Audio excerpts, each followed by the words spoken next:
피자, 치킨은 기본이고 한식, 중식, 일식, 멕시칸, 아시안 요리부터 커피, 음료에 밀키트까지 이 배달이 안 되는 걸 찾는 게 어려울 정도로 배달 서비스가 빠르게 확산되고 있는데요.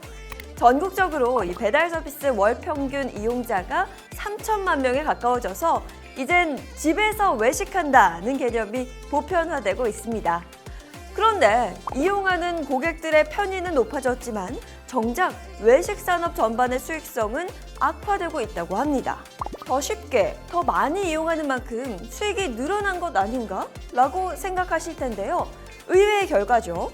이 배달 서비스 확산으로 인해 외식 산업이 어떻게 변화하고 있는지, 또 그 변화에 맞춰 경기도가 소상공인을 어떻게 지원해야 할지 경기연구원 그리 이슈에서 함께 알아보겠습니다.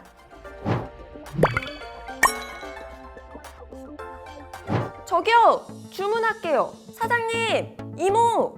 요새는 이렇게 주문을 잘 안 하지 않나요? 배달앱이나 테이크아웃, 키오스크, 테이블 오더 등 모두 다 이용해 보신 적 있으시죠?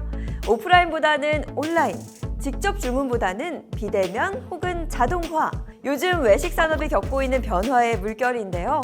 그 중에서도 배달앱, 즉 이 배달 서비스가 외식 산업을 빠르게 바꾸고 있다고 합니다. 외식업체 경영 실태 조사에 따르면 2021년 기준 외식업의 배달앱 이용률은 평균 29.5%로 집계됐는데요. 이는 2019년의 11.2%와 대비해 약 2.6배 증가한 수준입니다.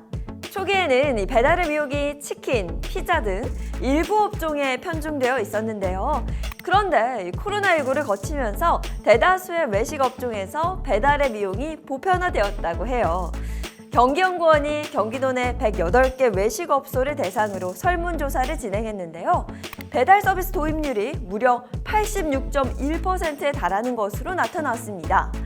외식업소의 판매 방식별 매출액 비중을 살펴보면요. 매장 취식의 매출 비중이 평균 44.5%였고 배달 방식이 32.1%, 포장 방식이 23.4% 순이었다고 합니다.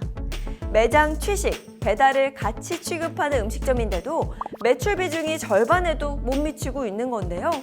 이게 바로 이 외식 산업의 패러다임 변화를 보여주는 상징적인 증거가 아닐까요? 근데 요새 배달비가 너무 비싸서 부담스러워요. 배달비 3,000원이 이젠 싸게 보일 지경이에요. 배달앱을 이용하는 많은 분들이 한결같이 이렇게들 말씀하시잖아요. 그런데 이 비용 부담이 비단 이용자뿐만 아니라 외식업체도 고스란히 겪고 있는데요. 외식업체 경영 실태 조사에 따르면 배달앱 이용 비용의 경우 2019년 월 평균 31.8만 원에서 2021년 27.2만 원으로 14.5% 오히려 감소했다고 합니다. 그런데 외식업체 배달 대행 이용 비용은 2019년 월 평균 61.2만 원에서 2021년 90.3만 원으로 무려 47.6%나 증가했다고 합니다. 상황이 이렇다 보니 배달 서비스를 하는 외식업체 가운데 20.6%가 배달앱을 이용하되 자체적으로 직접 배달을 하고 있는 것으로 추정됩니다. 사회적 거리두기 해제 이후를 기준으로 외식업체의 경영 성과도 주목해볼 부분인데요.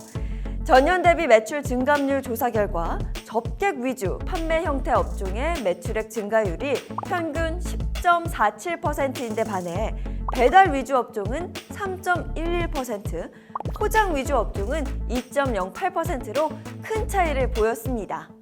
특히 치킨, 피자 업종의 경우 매출액과 영업비용이 타 업종에 비해 절대적으로 높지만 영업이익의 절대값과 매출 대비 비율이 타 업종에 비해 크게 낮은 수준으로 나타났는데요.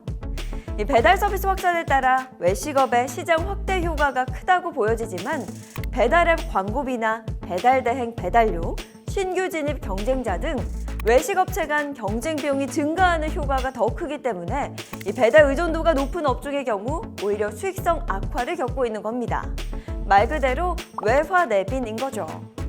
신규 업체가 우후죽순 생기니 광고비는 높아지고 배달 대행 업체의 배달료 인상은 지속되고 그나마 인건비를 줄이자니 워라밸을 포기해야 하고 무인화, 자동화가 대세라지만 비싼 만큼 제값을 할지 걱정되고 이 외식업체를 운영하시는 분들의 시름이 날이 갈수록 깊어지는데요. 그래서 이 경기연구원이 정책적 측면에서 이번 연구를 통해 이 경기도가 외식 산업을 지원할 수 있는 방안을 마련했습니다. 먼저 과당 경쟁을 개선하는 것이 수익성 악화를 해소하는 근본적인 처방일 텐데요. 허위, 과장 광고를 제공해 성공률이 낮은 창업을 조장하는 프랜차이즈 부문의 창업 시스템에 로열티 방식을 의무화하는 등의 제도 개혁이 우선시되어야 합니다. 외식산업 육성 정책 측면에서는 커피, 음료 업종이나 포장 위주 판매 형태, 도시 중심 상권 소재 업체, 프랜차이즈 점포 등 이 매장 면적 대비 최대한 많은 일자리를 만들 수 있는 업종의 비중을 높여야 하고요. 개별 외식업체 지원 정책 측면에서는 핵심적 비용 요소인 인건비를 줄이는 것이 우선적인 고려 대상인 만큼 인건비 부담을 완화할 수 있는 정책 대안을 발굴하고 실행하는 것이 중요합니다. 다만 무인 점포나 서빙 로봇의 도입과 같은 방법의 경우 인건비 절감에 도움이 될 수도 있지만 외식 산업 내부의 양극화 또는 빈익빈 부익부 현상을 가속화하기 때문에 정책 목표를 설정할 때 영세 자영업 보호 측면을 충분히 고려해야 합니다. 네, 지금까지 외식 산업의 변화 양상과 문제점, 또 그 변화에 맞춰 경기도가 외식 산업을 지원할 수 있는 방안에 대해 살펴봤는데요. 외식업체가 산업 변화에 대응해 자생력과 경쟁력을 갖출 수 있도록 향후 소상공인 지원 정책이 업종 단위로 맞춤형 접근이 이루어질 수 있기를 기대해 봅니다.